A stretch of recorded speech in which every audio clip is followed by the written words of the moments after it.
Live from New Delhi, you're watching DD India Global. We'll get you top stories from India and the region. I am Tanvi Taneja, and for news from the rest of the world, I'm joined by my colleague in London, Ollie Barrett. Hi, Ollie. Hello, Tanvi. It's 12:30 p.m. here in London, 1:30 p.m. across Central Europe. Coming up in the next half an hour, a report into the state of India's economy, Joe Biden's announcement and the international reaction to it, and Netanyahu heads to Washington. First, the headlines. India's Economic Survey 2024-25 projects real GDP growth between 6.5 to 7%, says Indian economy resilient to global challenges. Let's work together for the country. India's Prime Minister Narendra Modi urges parliamentarians, says country does not need negativity.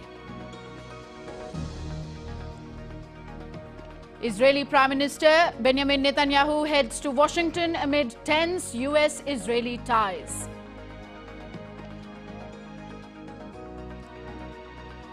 And Kremlin not too surprised by US President Joe Biden's move, says Kamala Harris has so far made no contribution to US-Russia relations.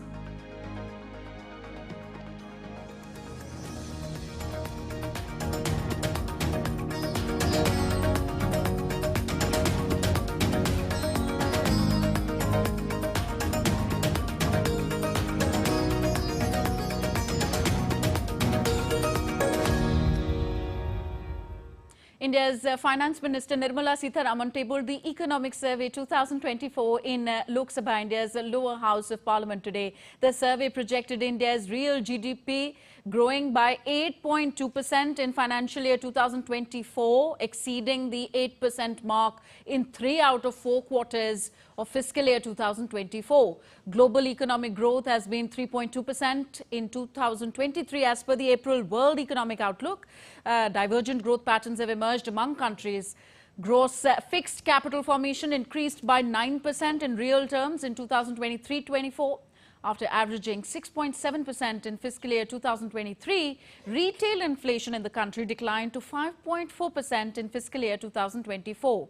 Consumer goods and services faced price hikes due to international conflicts and adverse weather conditions impacting food costs in India. Prospects for continued strong growth in fiscal year 2025 looks good, in fact looks beyond good, subject to geopolitical, financial, market and climatic risks. Retail fuel inflation stayed low in fiscal year 2024. In response to rising inflationary pressure, the RBI has increased the repo rate gradually by 250 basis points since May 2022. Consequently, core inflation declined by around 4 percentage points between April 2022 and June 2024. Food inflation stood at 6.6% in fiscal year 2023 and increased to 7.5% in fiscal year 2024. This was due to extreme weather events, depleted reservoirs and crop damage. The RBI further projected inflation to fall to 4.5% in fiscal year 2025 and 4.1% in fiscal year 2026, assuming normal monsoon and no external or policy shocks. Similarly, the International Monetary Fund forecasts inflation of 4.6% in 2024 and 4.2% for India in the year 2025. So these were the highlights of India's economic survey that was tabled in Lok Sabha this morning. Addressing a press conference later on the Economic Survey 2024, Chief Economic Advisor Dr. V. Anantha Nageshwaran highlighted that agriculture sector is expected to perform better in the coming year. He added that it is one of the sectors that can be a crucial driver of economic growth. What I showed you earlier about the way the global trades and the global growth is evolving, and the kind of protectionism that is becoming rife, agriculture actually still carries a huge potential for driving growth if only we can make sure that the incentives are aligned and allied services in agriculture are also encouraged and land consolidation also happens in a big way. The average growth rate in the last 3 years up to March 24 has been around 8%, and as we write in the survey, real GDP is 20% above the pre-pandemic level. And investment is being driven by not only by public sector capital formation. Both union and state governments have clearly been spearheading the capital formation. But let me also tell you that private capex has been growing. Private capex has recovered. Inflationary pressures under control in the previous 3 years. The deviation of inflation from the target of 4% is the lowest in India, and the headline inflation rate is coming well within the band and should come to below 5% in the current financial year. And of course, you all know that the core inflation is running well below 4%. Both a slew of administrative measures and monetary policy combined to make sure that inflation never got out of hand. And compared to many other nations, the fact that we had a very small deviation from our target was facilitated by the proactive both fiscal and non-fiscal administrative measures and monetary policy measures taken. So DD India's economic correspondent Ajay Mishra now joins us from New Delhi. Hi Ajay. The economic survey says India's GDP grew 8.2% in fiscal year 2023-24. Would you call this a very significant achievement given the global economic scenario? Absolutely. Not only last year we grew by 8.2%, but in the last 3 years the Indian economy has performed at an average growth rate of 8%. Look at the last year when out of 3 quarters have shown an impressive growth of 8% plus, which means that the fiscal policies along with the monetary policy is yielding its result on the ground, and India has become one of the fastest growing economy both in 2023-24 and going forward. The economic survey says that we might grow by 6.5 to 7%, though it is very optimistic looking at the growth prospects worldwide. It also have highlighted some of the challenges that the global economy right now has, and also on the domestic front the problem that the challenge on the food inflation point of view. But overall the picture is very bright. The fastest growing economy, the performance of economy when in terms of financial stability has been very impressive. We will see the numbers of fiscal deficit tomorrow, which is pegged at 5.1% of the GDP going forward. On the external front, you can see that the current account deficit for Indian economy is now at 0.7% of the GDP, and this is one factor which puts pressure on the value of the rupee, which is not the case right now. And there are several other positive factors on the infrastructure development that this survey has projected, Tanvi. Yes, and would you also agree, Ajay, that one of the very heartening features of the economic survey is that the unemployment rate is falling? As far as the employment rate is concerned, it is the unemployment rate is at 3.2% for the year 22-23. But moreover, the EPFO, the inclusion of formal economy into the EPFO have actually have doubled in the last 5 years. That's what the economic survey says. So economic survey points out that there are several factors where the government policies need to take up in the future for the employment generation, whether it is reforms in the MSME sector or pushing the ease of doing business for the manufacturing as a whole. Services one part where survey is asking the government to make policies for pushing the tourism-led services sector growth, because that's one potential that we can have for the future. As far as the agriculture is concerned, we understand that the agriculture production have declined a bit to 39 million ton for year as a whole. But going forward, we understand that the monsoon might pick up for the positive territory, and it might add to the overall food production going forward. But yes, you are right that there are many projections and also suggestions for the government to actually add to this whole employment story. Yes, thank you, Ajay. Stage is set tomorrow as Nirmala Sitharaman will present the budget, the third consecutive term of Prime Minister Narendra Modi's regime. So, Prime Minister Narendra Modi gave a statement to the media before the start of the budget session in New Delhi on Monday. Speaking on the occasion, he reiterated the pride in the fact that after a gap of 60 years, a government has come for the third consecutive year. He said that the budget is a milestone budget of the Amrit Kal. हमें 5 साल का जो अवसर मिला है आज का budget हमारे उन 5 साल के कार्य की दिशा भी तय करेगा और ये बजट 2047 जब आजादी के 100 साल होंगे तब विकसित भारत का जो हमारा सपना है उस सपने को पूरा करने की मजबूत नींव वाला बजट लेकर के हम कल देश के सामने आएंगे। All right, on to the Israel-Hamas conflict now. Well, Israeli Prime Minister Benjamin Netanyahu is en route to a very important trip to the United States. This comes at a time when he's under growing pressure to end the Gaza conflict. My colleague Ollie Barrett is in London. He takes it forward from me here, gives us more on this and other stories making headlines around the world. So, Ollie, Netanyahu's Washington trip is crucial for both the countries involved here, the US and Israel, especially after yesterday's news of Biden quitting from the election race. Indeed, and Netanyahu says there is lots to talk about when he gets to that meeting with Joe Biden. It's planned for Tuesday if the 81-year-old president's recovered from COVID-19 by then. Netanyahu's then scheduled to address Congress on Wednesday.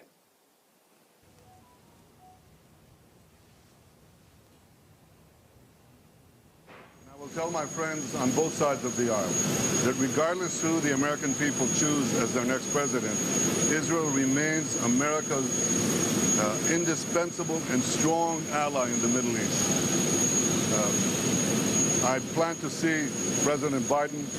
There will also be an opportunity to discuss with him how to advance in the critical months ahead the goals that are important for both our countries. Achieving the release of all our hostages, defeating Hamas, confronting the terror axis of Iran and its proxies, and ensuring that all Israel's citizens return safely to their homes in the north and in the south. Meanwhile, the Israeli military is calling on Gazans to clear out of eastern parts of the city of Khan Yunis. It says it's preparing to forcefully operate against renewed rocket fire and militant activity from the area, which it claims to be a humanitarian zone. The military also says it's adjusting the borders of the humanitarian zone in order to keep the civilian population away from areas of combat. Israel says its attacks are aimed at armed militants, including some top Hamas military commanders. Well, Sarah Coates is joining us live now from Tel Aviv for more on this. Sarah, when it comes to the meeting between Benjamin Netanyahu and Joe Biden, what do we expect from that? Hello there, Ollie. We just heard it from the Israeli Prime Minister Benjamin Netanyahu. He says that they'll be discussing important issues for both countries. But we do need to remember, looking at these pictures that have just come out from a few hours ago at Ben Gurion Airport, who Netanyahu is travelling with. He's travelling with a number of these recently released hostages, including Noa Argamani and her father. So certainly this will be a focal point of these talks amid this increased pressure on Israel to come to an agreement and get these remaining hostages out of Gaza. Now, this comes as the IDF has just announced around half an hour ago that 2 more of these hostages that were thought to be being held by Hamas in Gaza actually died a few months ago. Now, this is a man in his 70s, another 35-year-old man. And there is a lot of fear, of course, among the families of these people that their loved ones are certainly at great risk of being harmed, potentially due to these ongoing Israeli military operations in Gaza. So this will certainly be a focal point of these talks, given that Benjamin Netanyahu also has announced that he will be dispatching another negotiating team to resume these discussions with key mediators over the coming days. Now, it'll also give Netanyahu the opportunity to try and reset relations with President Biden, given that they have become very, very frosty over the past few months, given that the US held up this shipment of heavy weapons. And what we do need to remember here is that President Biden still has another 6 months in the White House, and Benjamin Netanyahu has been extremely defiant, saying that he will continue this war until Israel achieves all of its goals, Ollie. Sarah, thank you. Now, after weeks of mounting pressure, United States President Joe Biden on Sunday dropped out of the November presidential election. Biden says he will remain in his role as president until his term ends in January 2025, and he says he'll address the nation this week. He claimed considerable progress has been made during his time in office so far. Joe Biden is the first sitting president since 1968 to drop out of the race for the White House.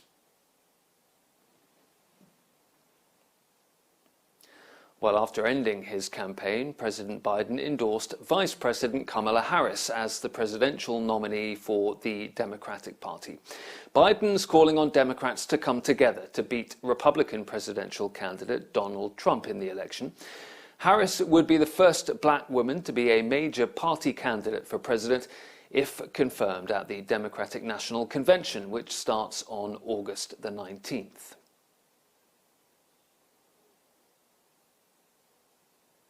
The Kremlin says that for Russia, the most important thing is achieving its goals in the Ukraine conflict, rather than US politics, in which Moscow says much could change over the coming months. Vladimir Putin has said several times that Biden would be preferable to Russia as the future US president compared to Donald Trump. The Kremlin also says that Vice President Kamala Harris has so far made no contribution to Russia-US relations. British Prime Minister Keir Starmer says Joe Biden made defence and security central to his leadership.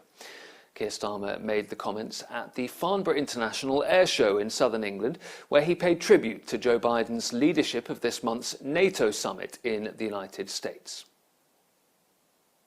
First say, given that we're here at this air show, how much President Biden cares about defence and security, has made that central to his leadership. And of course, he led us through the NATO Council just 10 days or so ago, a really important NATO summit, a bigger NATO, a stronger NATO, and a NATO with real resolve. I respect the decision that he has now made.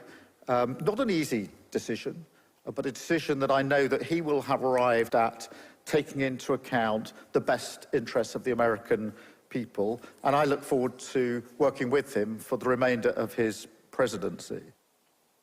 European shares rose in early trading on Monday, rebounding from steep losses in the previous session, while investors weighed the implications of President Joe Biden's exit from the US presidential election race. Political uncertainties in the US and the prospects of US trade restrictions caused a sell-off in technology stocks last week. The Stoxx 600 index logged its biggest weekly decline of the year so far. A lack of policy direction from the European Central Bank also added to investor concerns. Certainly lots going on for investors to keep an eye on at the moment. Tanvi, back to you. Thank you, Ollie. Ollie Barrett joining us from London. You're watching DD India Global, still to come on the show.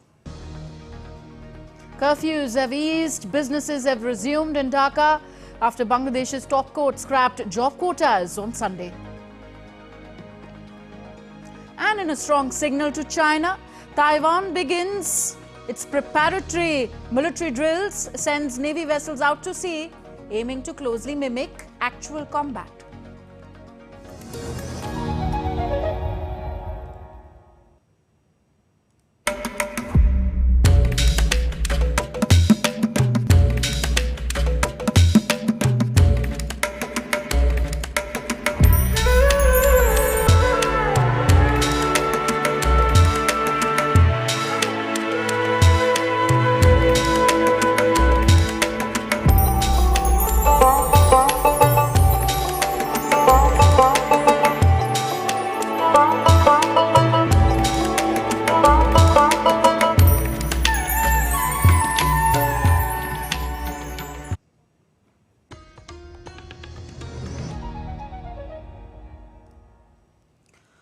Welcome back. You're watching DD India Global. I'm Tanvi Taneja. Next, an update on the Russia-Ukraine conflict. Russia's Black Sea Tuapse oil refinery was damaged in a Ukrainian drone attack overnight. Ukraine has been systematically targeting Russian energy infrastructure in an attempt to disrupt Russia's economy and its ability to fund what the Kremlin called its special military operation in Ukraine. Russia's defense ministry reported that its air defense systems successfully intercepted and destroyed 75 drones launched by Ukraine, with 8 of them targeted near Tuapse. The Tuapse refinery has been subjected to multiple Ukrainian air attacks since the conflict began.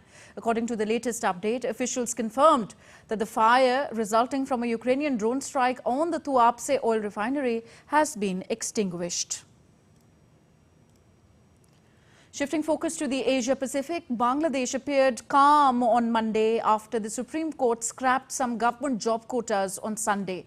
Dismissing a lower court order, the Supreme Court directed that 93% of the government jobs in the country should be open to candidates on merit against earlier quotas of 56% for groups such as families of freedom, fighters, women and people from underdeveloped areas. Curfews have eased and businesses have resumed, but the widespread disruption of telecoms prevails in the country. Clashes between protesters and security forces have led to the death of at least 139 people across the nation after the High Court had reinstated job reservations removed by Prime Minister Sheikh Hasina's government in 2018. Taiwan sent Navy vessels out to sea and conducted takeoff and landing exercises on Monday at the start of the annual Han Kuang War Games. These preparatory military exercises this year aim to be as close as possible to actual combat with no script and simulating how to repel a Chinese attack. Taiwan's drills this year have cancelled elements that were mostly for show, like scripted firepower displays, while there will be intensified nighttime exercises and practicing how to operate with severed command lines. The 5-day war games, quote, will be happening in conjunction with the Wanan civil defense drills, where the streets of major cities are evacuated for half an hour during a simulated Chinese missile attack, and test warning alarms will sound on mobile phones. And next we take a look at what else is making news around the world. Indigenous communities gathered in Brazil from all parts of the country to participate in the annual Indigenous Games. The games that were held from Friday to Sunday witnessed members from all over the country.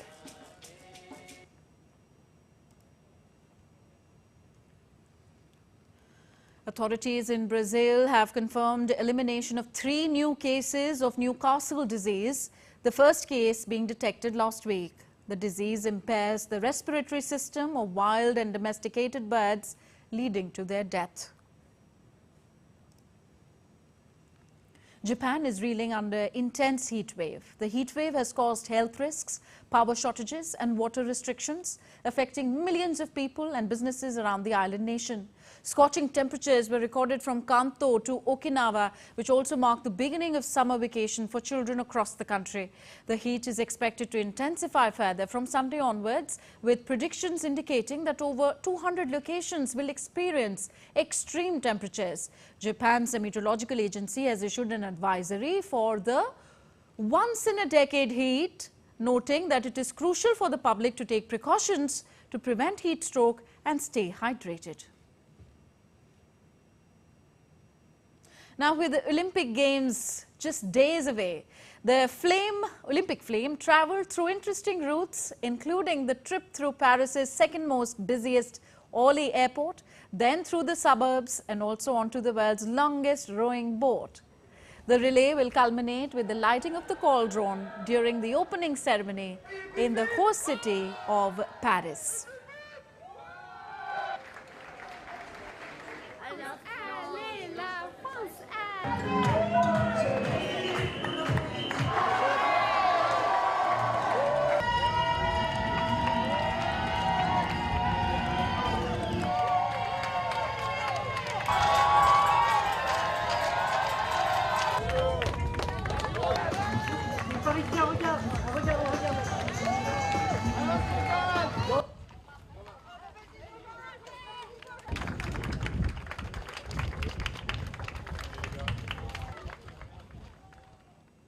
So 26 July is the date of the opening ceremony of the Paris Olympic Games, and this time it will not be held in a stadium but on River Seine in Paris. With that, we end this edition of DD India Global. Do let us know your thoughts on the news of the day. You can connect with us on our different social media handles. And for those on the go, you can catch all the latest news and updates on our DD India mobile app. The app is available on both Android and iOS platforms. You can scan the QR code on the screen to download now. I'm Tanvi Taneja from my entire team here in New Delhi. Thank you for watching DD India Global. Namaskar.